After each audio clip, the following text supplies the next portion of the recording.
to our. I trust that you're having a great summer wherever you are across the country or around the world.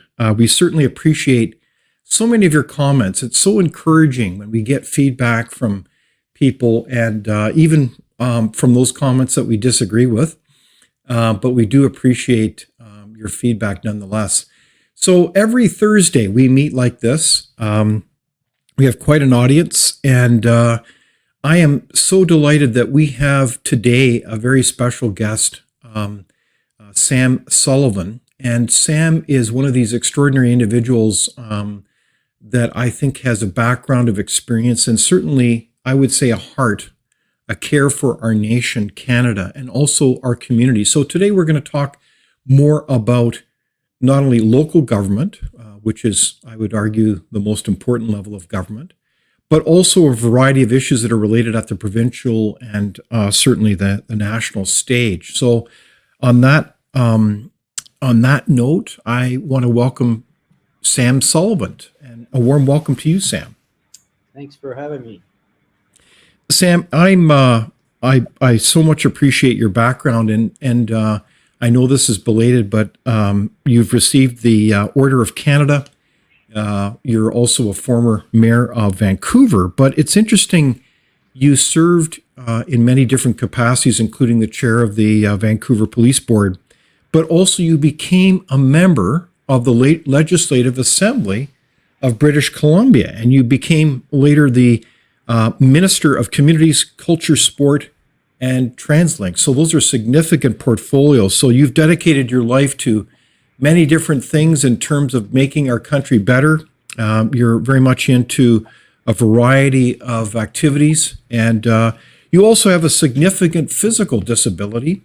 You're a quadriplegic as a result of a skiing accident as a teenager. So it's really amazing what you've been up to as a leader, and you're currently the CEO of the Global Civic Think Tank that advocates for healthier, more resilient Canadian communities. So it sounds like a great vision, Sam. So again, welcome to you, Sam. And I wanted to start off a little bit for those people who don't know you, asking you, why did you decide to get involved in civic politics?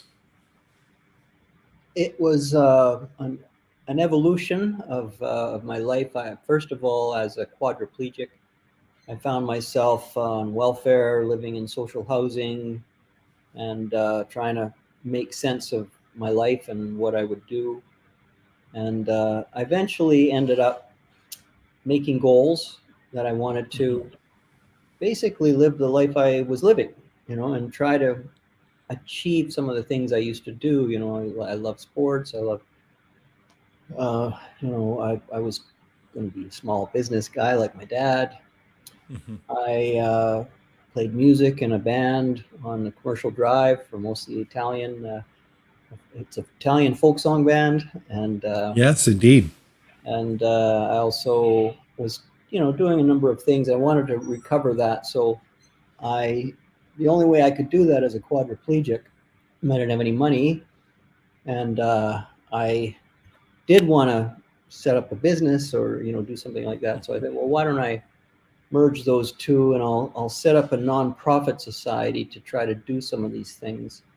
And so I did, and I was amazed. It was very, very slow, and I couldn't figure it out for quite a while. And I finally figured out how to set up the nonprofits, to get a charity number, to bring together a board of directors, and to do all the bureaucratic things that are necessary to maintain these. And then there I was sailing and going out in the wilderness, playing music.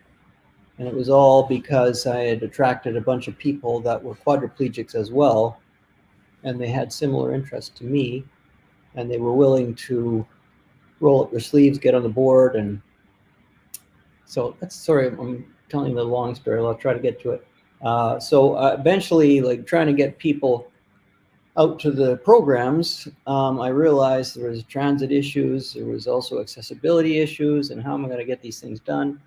And I kept bumping up against local government, saying, how am I going to change this stuff? How does things get changed here? And I found out about the local government, how it works, and the bureaucracy and politics, and I started volunteering. And if you do that very much, you get sucked into the whole thing, and and they start looking for potential candidates, Mhm. and it's a constant problem finding candidates, Mhm. and you basically, there's some basic, minimum, you have to be able to show that you can do things, that you are marginally socially competent and can function in a group, that you can raise money, would be helpful, that you maybe can uh, exhibit some kind of leadership, like you got volunteers doing stuff that you want them to Mhm. do, and and then you put those things together, and people are going to ask you to run for something. So No, that way. to me, it's a great story, Sam, because it illustrates how you, as a citizen, in your own particular circumstance. I mean, I know that you came out of a family of a business background, and my sense is that as a young man, you're obviously very active, and then you had this tragedy happen that could have, frankly, put back anybody. But you persisted. You continued as a leader to the point where you actually became the mayor of your community. It's a remarkable testimony to your, I think, your um, tenacity, energy, spirit, or what would you say? Like, I mean, not anybody becomes the mayor of Vancouver. Well, I didn't come from a business background. I came from a very left-wing East Vancouver labor background, actually, which people often find surprising. My Norwegian uncle, my Norwegian grandfather, fisherman. Uh, you know, he had a lot of discrimination because people felt like these Scandinavian fishermen were communists, and Interesting. he did actually call Stalin Uncle Joe, so maybe it wasn't too far from. Okay. And then my grandmother, very great pride that she helped raise money to buy Harold Winch's first suit to go to the legislature, and he was like a hardcore Wow. real Marxist. And so, and then my dad basically got pushed out as the shop steward in his union, pushed out and ended up with 5 kids and needed a feed. And so he started this little small business called Sully's Auto Parts on Hastings Street here in Nanaimo. Hmm. And so suddenly, he stopped voting for several years, because he was getting, as a small business guy, he's trying to hire people, trying to pay people, he's trying to, Hmm. make things work, and he's getting pressured by all these government bureaucrats, and he can't figure out, like, this is the people he voted for, and stopped voting for quite a number of years. Interesting. So, I then started to ask questions as well, like, how does economy work? Like, how do we get ahead if you got government and bureaucrats, stifling all of our productive energy? So, sorry, I had to just correct you on that. I didn't come No, from. but this is what I was referring to, is that I was aware that your family had this auto parts business. I Yeah, wasn't aware fully of the Norwegian, yeah, yeah, these are my words, socialist background. And hey, that's great. Everybody has different backgrounds and stories coming to our incredible country. But it's fascinating how necessity of your family, like raising, you said 5 children, yeah. is a big responsibility. And so you took that, your parents took that on, and they tried to provide, and yet they kept running into roadblocks. Is that right? Yeah, yeah, for sure. And just the when you're in a small business, you start to really understand just how Hmm. dysfunctional the bureaucracy can be, and how uh, how counterproductive. Yeah. People trying to make their way, trying to pay the salaries of people. He realized he's the last guy to get paid. He pays everybody else first, and if there's Hmm. any money left over, he gets a check too. And of And course, he was working only what, 37 and a half hours a week? yeah, Sam? yeah, No, but I mean, it's really amazing, the story of small business in our country. So, anyways, I think it's amazing how you have led in so many areas. And so, part of our conversation today is really not only about getting to know Sam Sullivan, but it's really understanding the role of local government. And so when you ran as a mayor for Vancouver, what were the key defining issues or policy issues that you were running about? Well, I had been a city councilor for 12 years. Mhm. And the two issues that I felt so strongly about, that I thought we were doing absolutely the wrong thing, we were going to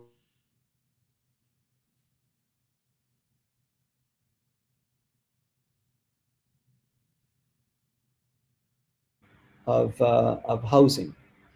Um, and so we had these high pros. This is in 2005. I couldn't believe how hard it was for people to get housing. So the other issue was we had almost 100 people per year dying of drug overdoses. I thought that was outrageous. A And so, hundred people.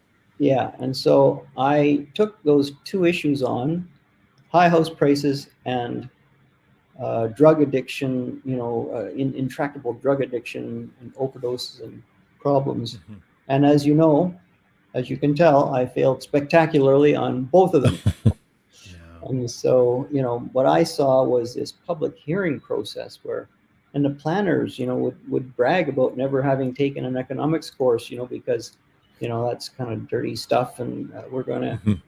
we're going to stop those developers from making money. They're going to make profits. We got to take away their profits and try to make Mhm. sure they don't make any money, because that's, going to make the housing worse. Well, actually, it made it worse just doing what they were doing. If you let the market go and let people make money and invest in housing and stop preventing them, we would have, we wouldn't have the problem we have now. We would have had cheap housing for all the young people. And it was the planning system that was ruining our future, the future of our children. And I Wow. saw it, and I used to make this regular speech. I said, if you guys keep opposing housing, your children are not going to be able to live in your neighborhood. And they would be shouting and jeering and booing, you shill for developers, and No kidding. whatever. Oh, yeah, it was horrible. And then Wow. drug addiction, well, the seemed to be that I bought right into the harm reduction, and the idea that, well, especially I went off to Switzerland to see what was happening there, and I saw how it Mhm. worked, and they'd solved their problems and got rid of all their open drug scenes, and tamed their overdose problem, and it was brilliant what they did. And we went down the same track, and it was totally the opposite. Everything got worse. And it wasn't until recently, when I went to Switzerland to figure out what went wrong, that I found out, when I asked the great leaders of the movement at that time, the harm reduction four pillars, they Mhm. said, well, of course, you had your big battle between the two bitterly opposing factions of harm reduction. I said, I didn't know there was a faction. Like, what do you mean? Harm reduction is just one thing. And they asked me to describe what I thought harm reduction was, and I gave them the answer. And they said, oh, you got the harm reduction that was beaten here. We don't have that. We have the guys that won. You don't have that. You actually have the harm reduction of the people that lost. And so, Interesting. completely Okay. different approach and rationale and understanding of what harm reduction is. Harm reduction to them is everybody reduce the harm to everyone, and not only that, but they start undoing the harm that has been, with many people Mhm. who are addicted people, and helping them to live lives of agency and and dignity. And I Mhm. said, "Oh, that's not what we have here. Believe me, Wow. we are, And then they were shocked when I said, well, how do you deal with it? I said, well, what we do is we take all our drug addicts and we put them in one small 8-block area. And they couldn't believe it. They said, what? How do you sleep at night? And I said, no, you don't understand. That's the progressive hipster thing to do. Everybody, this is what you should do. Mhm. all the progressive left is totally on behind. Let's put everybody in one, and then get all our social workers to be there and to, full employment for everybody. So Well, what a fascinating story, Sam. So, just to put this into perspective, because you have really laid out there a lot of issues. It's fascinating. So there's Sam Sullivan. You've been a counselor for a number of years, 12 years to be precise. You run for mayor, and you put on the table two big issues that are still the elephants in the room, really, for certainly the Vancouver area and certainly other communities now across our nation, of both the housing affordability crisis and the whole issue of dealing with drugs and the legalization of them. So I just want to get back to your comment earlier that you actually called out one of the big problems was the planning community. The planners were making the issue worse because you were speaking to the need to get more supply of housing so people have a place to live. Is that what you were really getting at? And why would people criticize that so much? I don't understand that, Sam. Well, and actually, it's the two big problems we have are very linked to planning and to economics-free planning.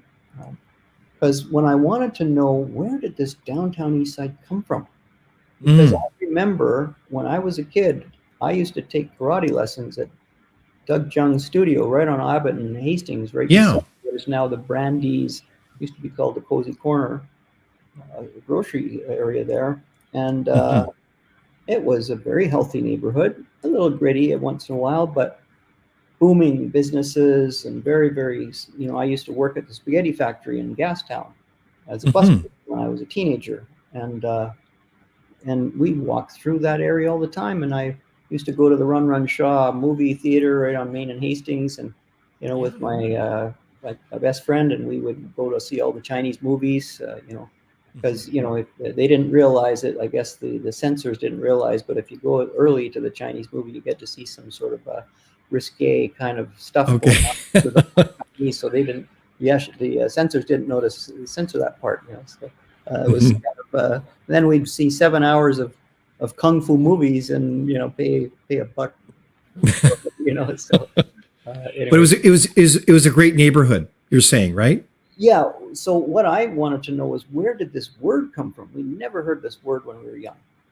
And so I started doing a Google word search, and I found out, it's 1973, 72, 73 that the word came about. And then I started to look further into it.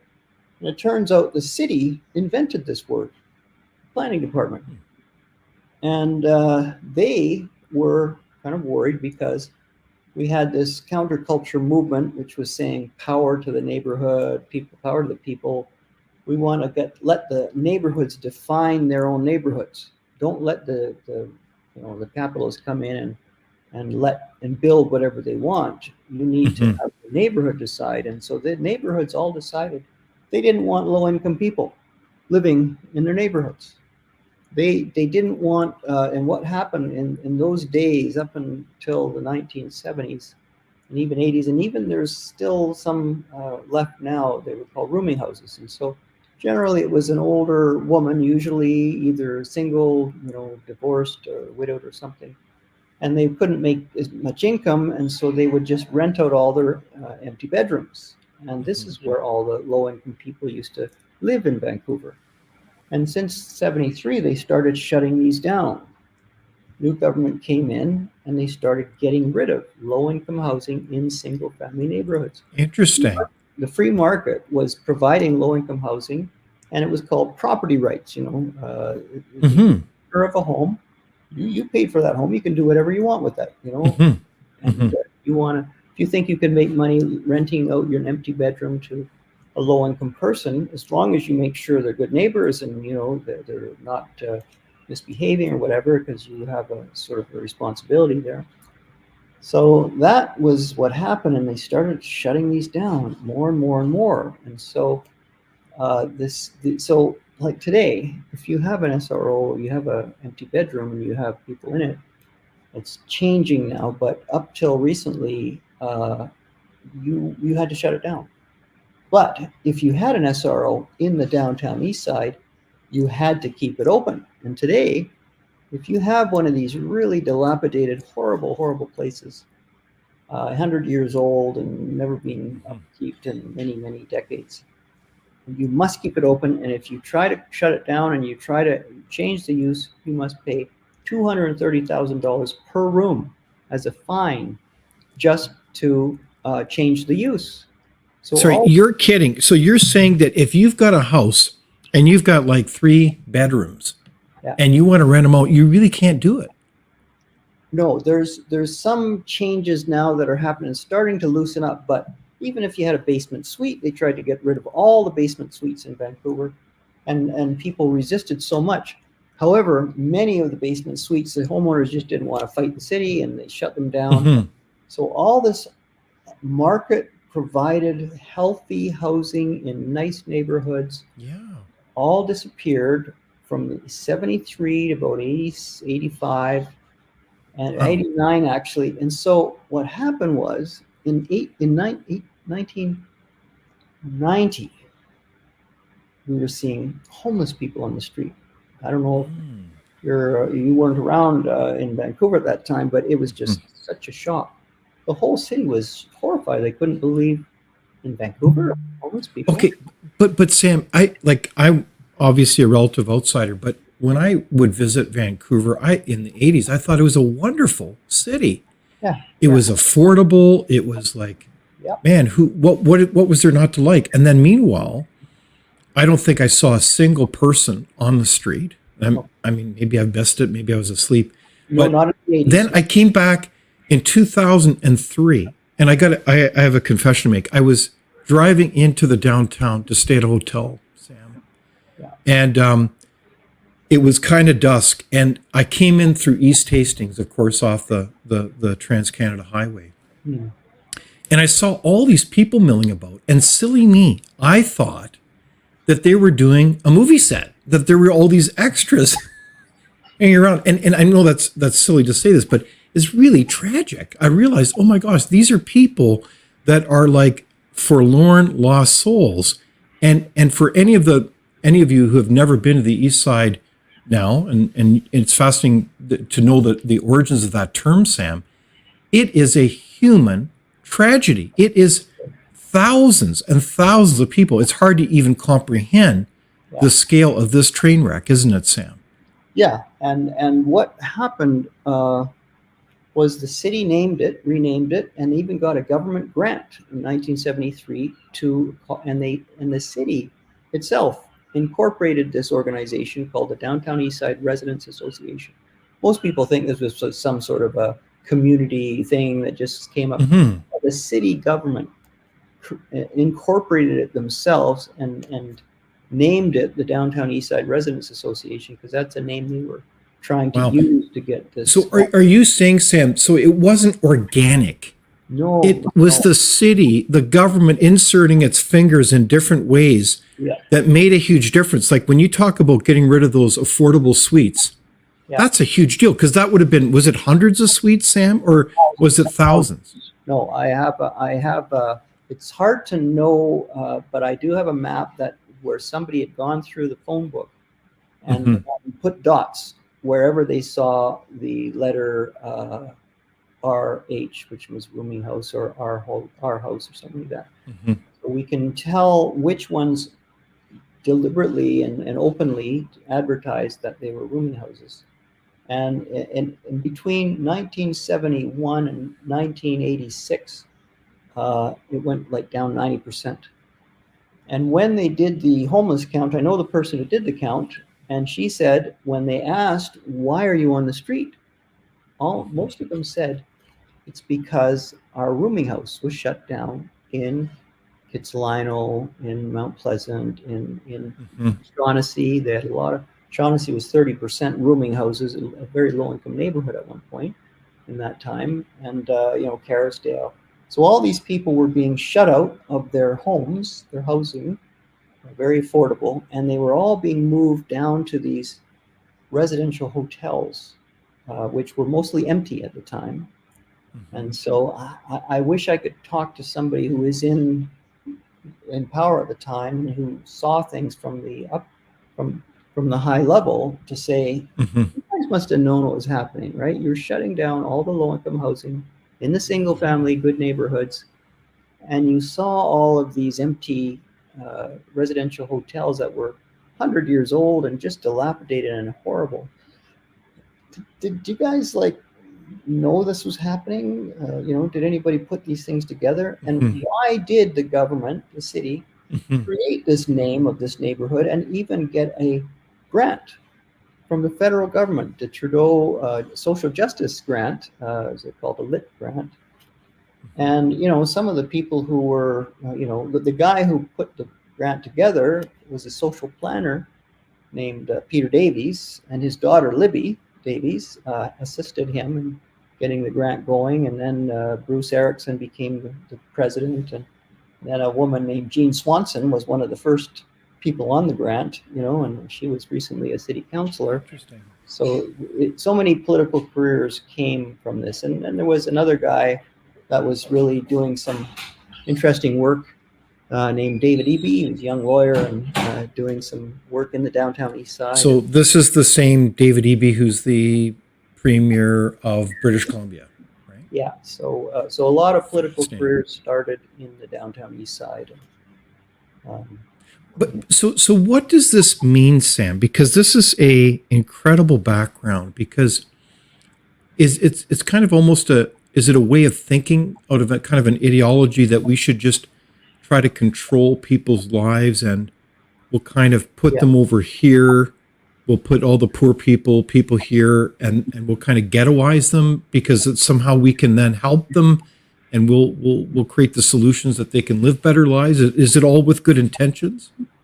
Oh yeah, nobody was doing anything for a bad reason, I don't believe, but they were following some pretty toxic and I think misguided ideologies. There were heavy duty Marxists involved, and there was a lot of talk about degentrification. We got to stop the gentrification, and so that was the idea, that they were going to because all of these buildings in the east side going to Main Street, it was all these old buildings that were about to be recycled. This is a normal process of a capitalist city, where when you get really old and dilapidated, then the market comes in and finds new uses, and then everything revives, and then there's a whole new thing. Well, they were able to stop that. In capitalism, they say it's creative destruction. You're constantly destroying old companies, old buildings, whatever, and you're creating new ones. So instead of allowing those old hotels to renew and get, say, what is it called? Oh yeah, renovated, or becoming, say, boutique hotels, where there's a huge demand for hotel rooms, by the way. Yeah. They intervened and said, no, this is going to be a homeless shelter, basically. Is that what I'm understanding? Yeah, and basically you got the destruction without the creative. So there was this destruction happening, but and there was two buildings, and I need to find out more about this, and I need to do more research, but there were two really important buildings on either pole of Hastings Street. One was called the Holden Building, which was the site of the old city hall. City council was there, right beside Victory Square, just a couple blocks in. Very tall building, full of businesses. The other one was the Ford Building, right on Main and Hastings, full of businesses. But for some reason, the advocates wanted to empty those buildings of businesses and replace them with social housing. So the idea, was coming to me, was that they wanted to get rid of this source of business, of economic vitality. And these were the competition, so there seemed to be an effort to actually target the most productive businesses and turn them into social housing. And I don't know enough to really say that definitively, but it's very, very odd that these two full of of valuable and productive and creative businesses Mhm. were moved out. And Isn't that fascinating? it had a huge impact, really depressed the whole area around there, because all the local businesses were relying on those businesses to be, to have their own prosperity. Mhm. So it just got driven down more and more. So, is it your observation then, Sam, that this is a local case study? We're looking at certainly the poster child of housing unaffordability in this country, namely Yeah. Vancouver. Is this story then being kind of acted out? And maybe you can't answer this, but really across the country? Because I can tell you from my perspective, I think this same type of thinking or policy thinking is happening to some degree. It's not all markets, but many of the markets are it's the same story, the same policy train wreck that's unfolding right Yeah. across this country. Would that be a fair comment? Yeah. This was the canary in the coal mine. This was the first to go, and this was the first to adopt that process. Now, there are two things that I remember very clearly that are troubling to me now. I used to say to staff and advocates, why does everybody, why are all these people in this one small area of town? And they said, it's Mhm. just a natural process of natural forces that all combine together to plop everyone down in this really pinpoint 8 square blocks. And I said, that's so odd, but thank you for telling me. So it wasn't intentionally. No, no, no, gosh, no. And then the other question was, well, how do we help these people get out of here? And the answer was, that's such an offensive question. Please don't say that again. These people like to be there. They are there because they want to be there, and they like to be with people like themselves. Now, it wasn't until, many, many years later, and of course I said, oh my God, so thank you for warning me. I had no idea, this is a community just like all the others. And it wasn't until later that I saw you know, a survey that showed that over 80% of people who live in the downtown east side don't want to be there. They want to be somewhere else. And And what a so surprise. What a surprise, Sam. these Yeah. two things that were told to me, it's just a product of natural forces. No, there's no intentionality around this neighborhood. And the other one is that, they want to be there. And It, I remember going on a ride around with the police when I was in city council. And he said, don't let people tell you there's not a containment strategy. We have a definite containment strategy. If we see these guys go outside of the boundaries, we definitely put them back in there. So I thought, okay, something's not jiving here.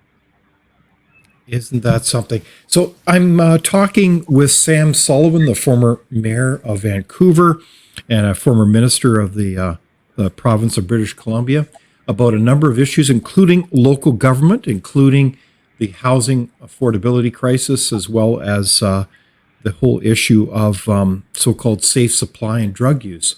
So, Sam, you said earlier that you felt that you had failed. And I'm wondering if, in fact, you hadn't failed, but you were trying to do the right thing, and you were, in effect, swimming, to use that analogy of fish in an ocean, you were swimming upstream, and you were taking on a formidable set of teams of people that were really moving the needle in terms of changing and repurposing a city that was actually arguably affordable and fairly healthy to one that is just the opposite. Hmm. Yeah. So I wanted to cover, there's a connection between these two issues.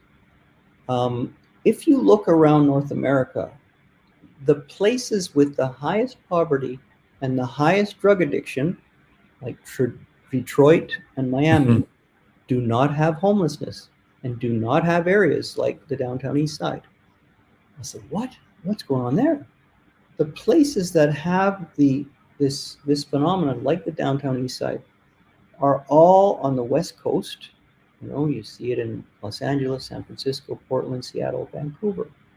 They are credible economic prosperity, this bubble of prosperity. And all of them have, at the same time, adopted extremely rigid zoning policies. Mm. It's incredibly difficult to get any housing built. So they have this great need of housing, and yet they can't make it. You know?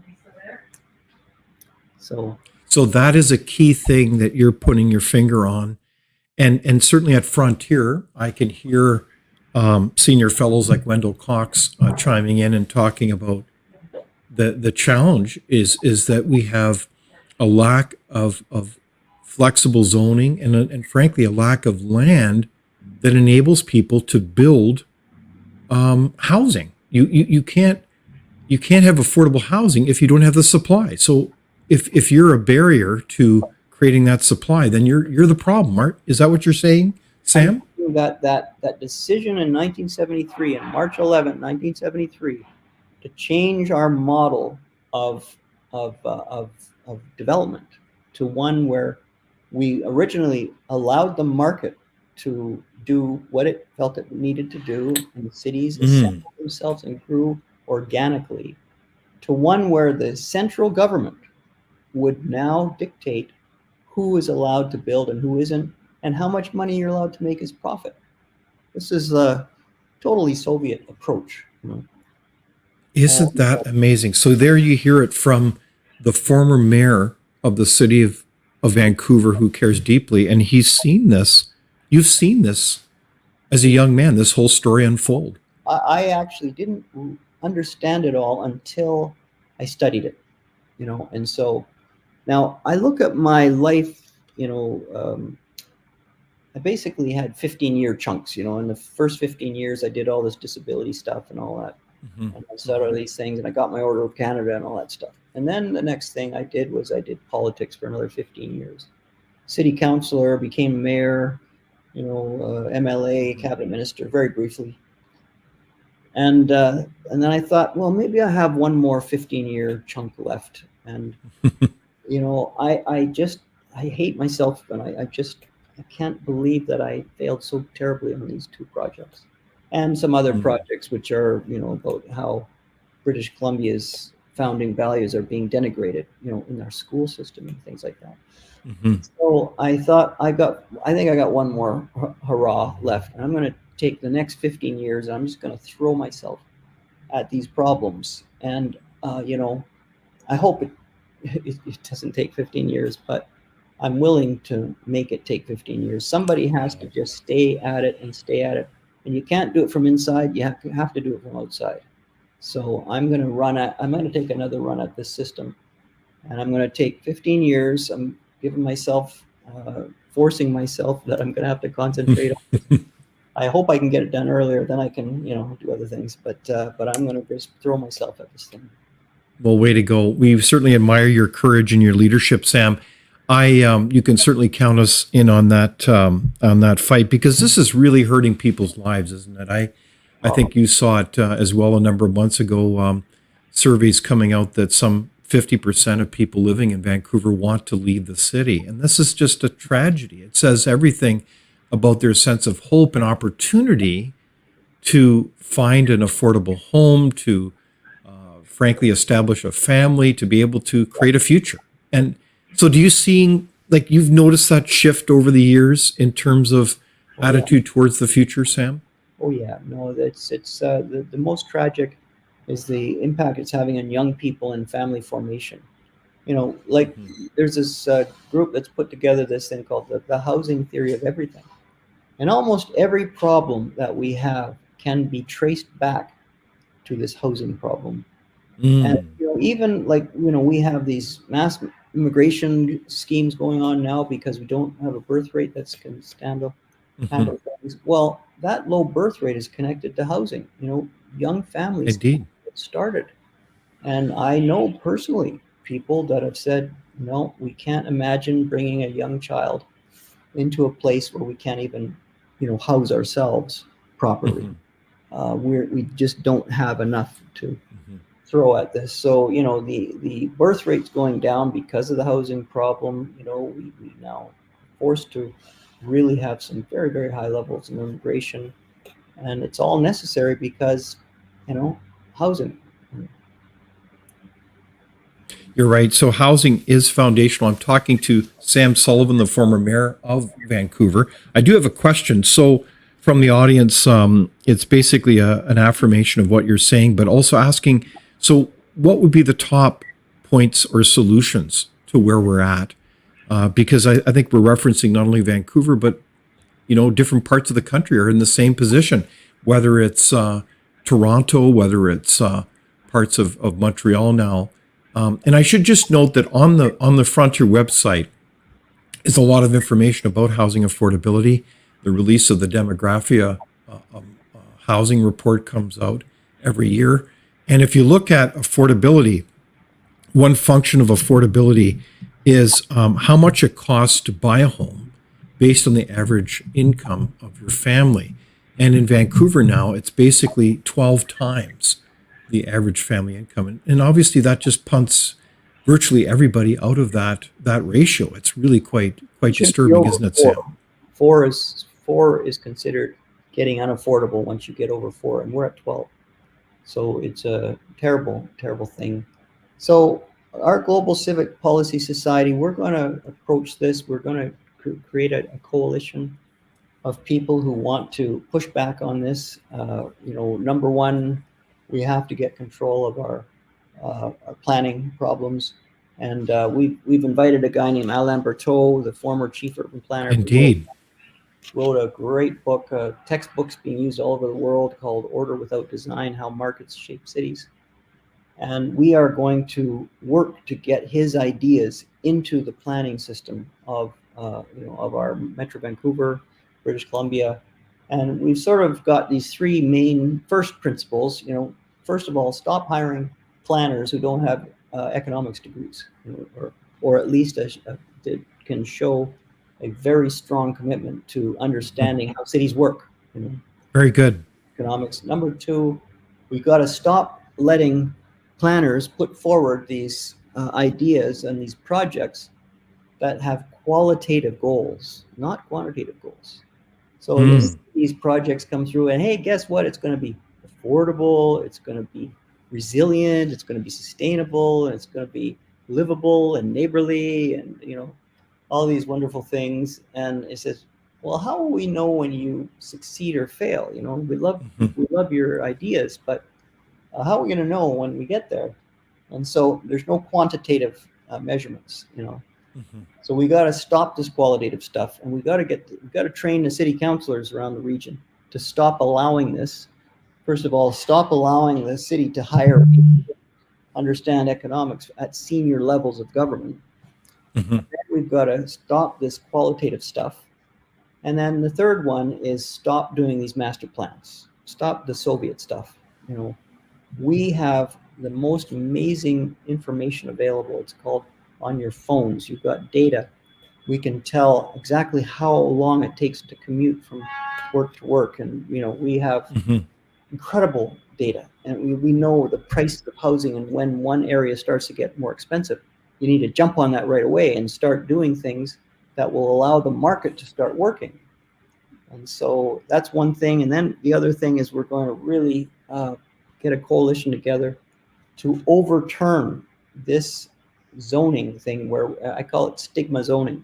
The government says stop stigmatizing drug users. Well, stop stigmatizing with your zoning. You have a zoning that forces landowners to build more housing, more drug addiction housing in that one area. Like it's not even apologizing for it, not even saying that it's a natural thing. They're actually forcing the landowners to build there.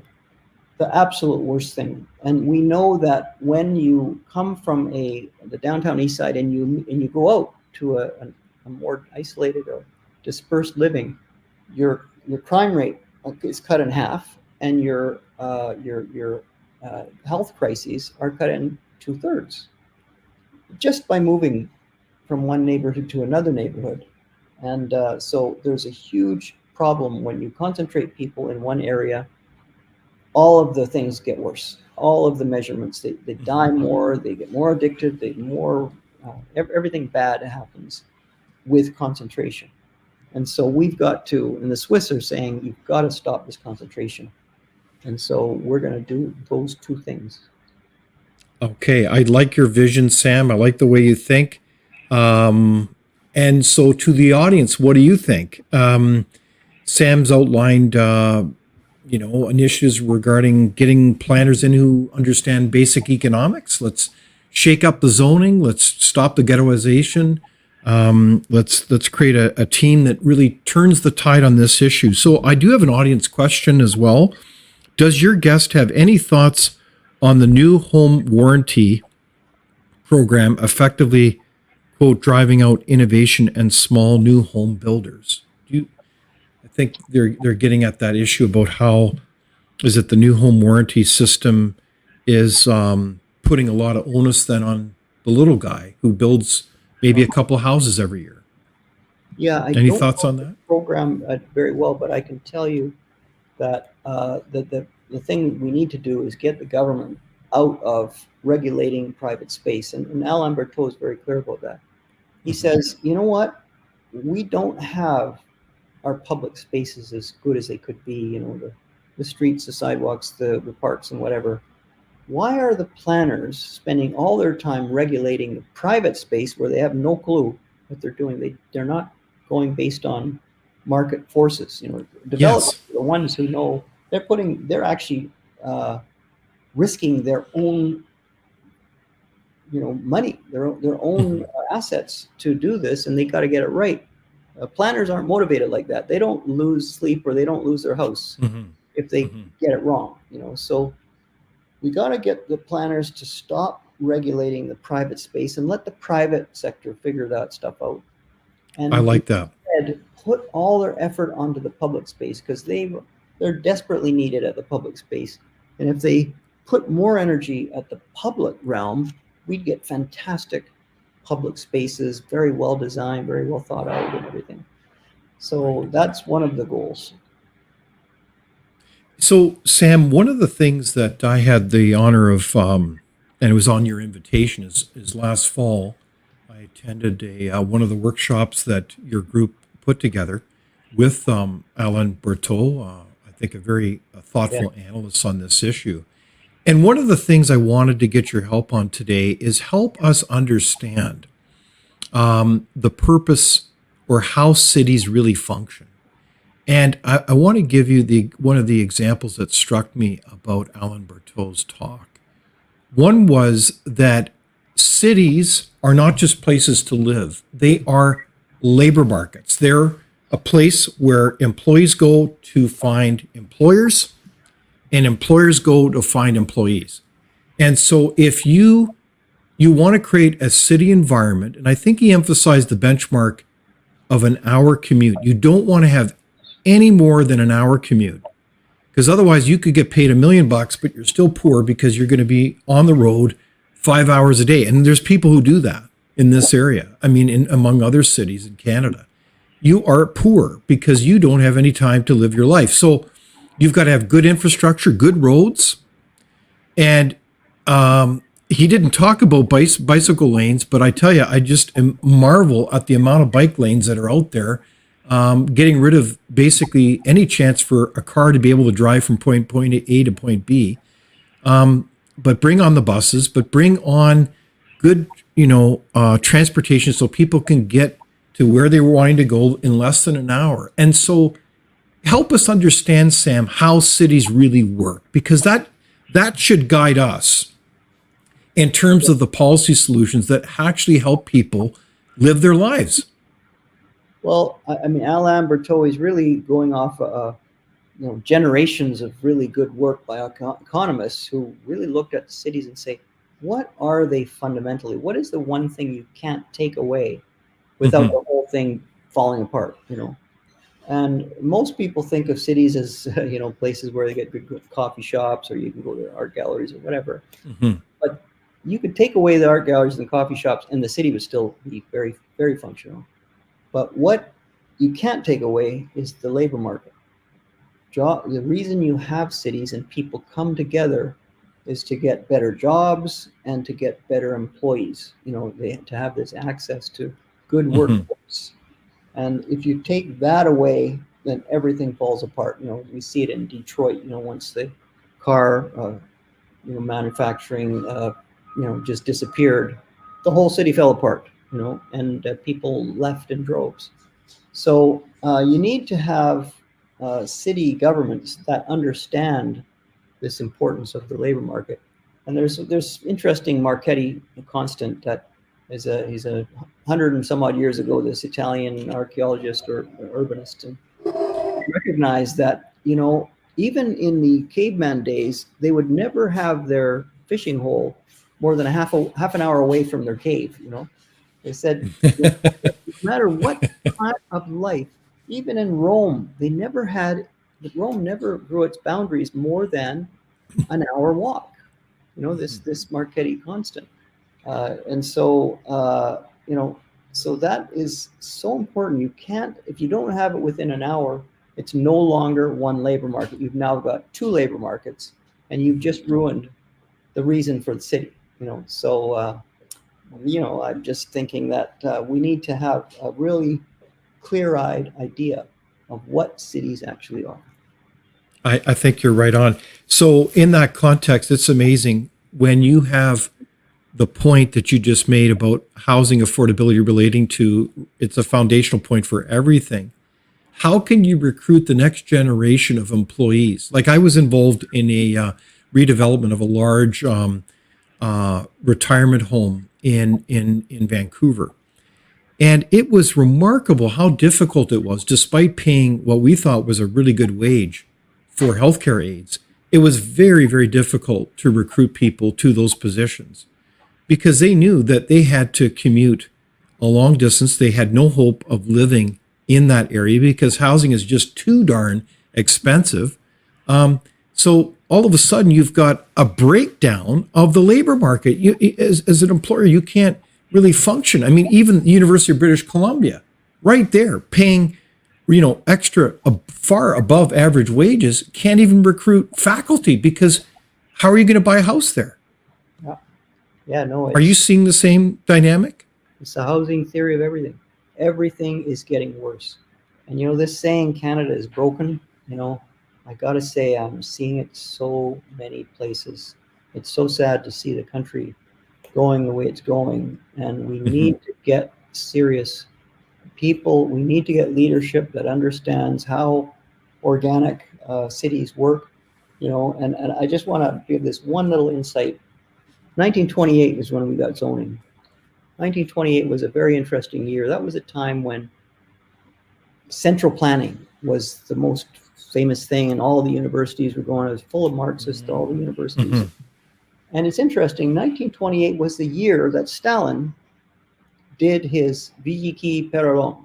It's called the Great Turn from the market to planning. Indeed. It's the same year that Vancouver had its own Veliki Perelom. We followed the Stalinist route to go away from the market and start running our cities and our economies by central planning. Of course, the central planning of our economies was a disaster, and we've got rid of that, fortunately. But the one part of the Berlin Wall that never fell yet was our cities. We still have the Soviet method, this 5-year plan, major planning programs, and we're going to get the city. The central planners know best. So we've gone overboard. Yeah, and it still exists. Here we are, 2024, and we're still doing Soviet-style planning. I do have a question from the audience, and that is, do we not need to get rid of the planning schools at those universities? That's the question. No. Like Alain Berthaud loves planning. He's very proud of his planning role. We just have to.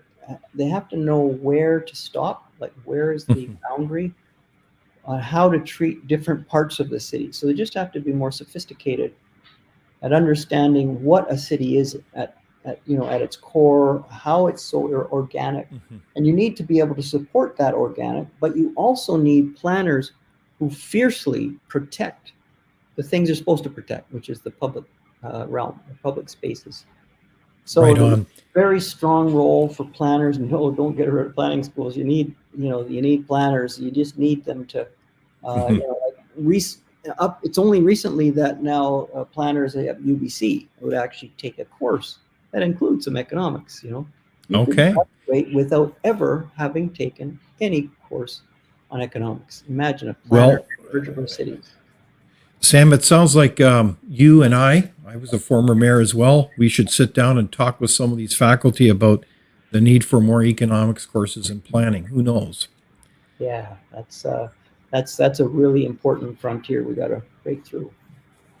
So, Sam, one other point here, and that would be the question: if our cities aren't working, if our communities aren't working well, when you think about affordability and a sense of optimism and spirit of, employers hiring lots of employees and employees being happy about, their city and working and moving things forward.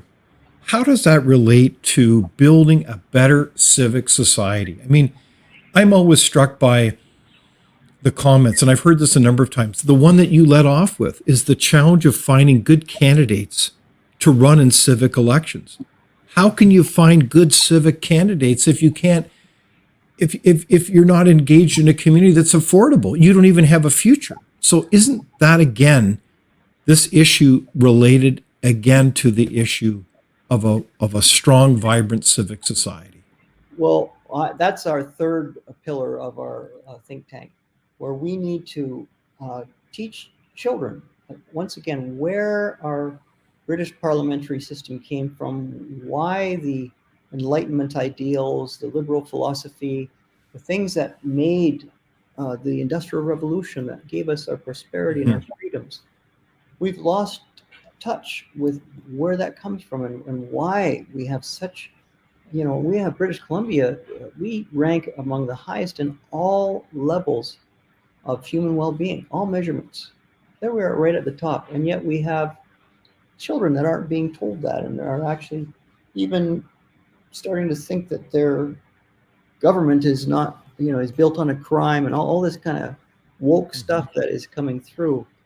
Well, we need to go back to some basics and just teach the roots of how we got to be such a successful society.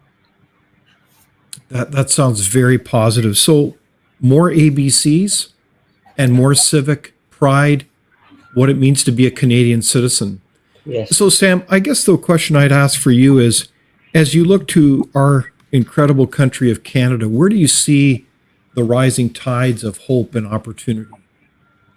Well, if we can turn back to some of the things that made us prosperous and free, and really understand what we need to do to lean into that and to respect our institutions and respect our history and and to understand just what an amazing society we've created. I think we can then find leadership, and we got to encourage people to get involved in the political world. Not just as candidates, but as volunteers, as support people, and all the things that are needed to keep a democratic society healthy. Well said. So, Sam, you're the CEO of the Global Civic Think Tank. Can you tell us more about your coordinates and how people can get involved? Yeah, globalcivic.org. Just come on. We're overhauling our website right now, but please, we have a place where people can register, and we're going to have a number of interviews that we're going to be doing, sort of Zoom interviews similar to this, occasionally in our urban lunches, and people want to be part of this network that are going to change the world and make our province even better, then please join us in this effort. Well, that's tremendous. Well, I want to thank you very much, Sam, for joining our far reaching conversation today. And thank you for your leadership and your courage, and wish you all the very best. And we'll look forward to our next conversation. Thank you for your leadership and for giving me this opportunity. Thank you very much, Sam. And thank you very much for our audience, for your questions, and for joining us today. And be sure to join us next Thursday, the same time and same place, and look forward to that discussion. Have a great week, everybody. Thank you for watching Leaders on the Frontier. We're a nonpartisan think tank. We explore ideas, policy, and practical solutions that can make a difference in the lives of Canadians. We do not accept any government funding. We work for you. Thank you for supporting Frontier. Visit fcpp.org to give. While you're there, be sure to check out our latest articles and research. Without open discussion and debate, you're not thinking, nor are you free. Comment below. We'd love for you to join the conversation.